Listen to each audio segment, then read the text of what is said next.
বিসমিল্লাহির রহমানির রহিম। আসসালামু আলাইকুম এভরিওয়ান, সবাই কেমন আছেন? আশা করি সবাই ভালো আছেন। আজকে আমি দেখাবো টাঙ্গাইলের ঐতিহ্যবাহী মাংসের পিঠার রেসিপি। এটাকে সংসার পিঠাও বলা হয়, কিন্তু এই পিঠাকে সংসার পিঠা কেন বলা হয় সেটা আমার জানা নেই। নিয়ে নিচ্ছি 250 গ্রাম মুরগির মাংস। এটাকে হলুদ দিয়ে ভালো করে সিদ্ধ করে নেব। মাংসটাকে ভালো করে শিলপাটায় থেতো করে নেব। তবে চাইলে আপনারা মাংসটাকে হাত দিয়েও ছিঁড়ে নিতে পারেন।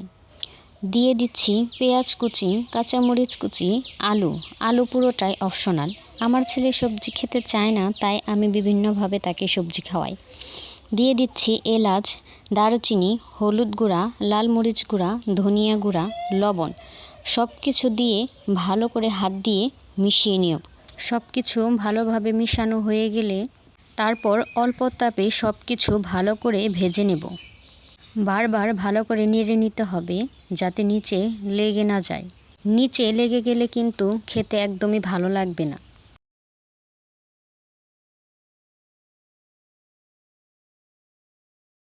ছোট ছোট করে রুটি বেলে নেব। তারপর ছোট চাকু দিয়ে মাঝ বরাবর কেটে নেব। সমচার শেপ দিয়ে নিব। রুটিটা কিন্তু বেশি পাতলাও করা যাবে না, আবার বেশি মোটাও করা যাবে না। ঠিক এরকম করে নিতে হবে। মাংসের পুরটা ভেতরে ভরে মুখটা ভালো করে বন্ধ করে নিতে হবে। ভেতরে কিন্তু বেশি পুর দিতে যাবেন না, তাহলে কিন্তু পিঠা ফেটে যাবে। ঠিক পরিমাণ মতো দিবেন। তেল গরম করে একটি একটি পিঠা দিয়ে দিচ্ছি। পিঠাগুলো কিন্তু মিডিয়াম হিটে ভাজতে হবে, যাতে ভেতরে ভালোভাবে কুক হয়। আবার পুড়ে ফেলবেন না।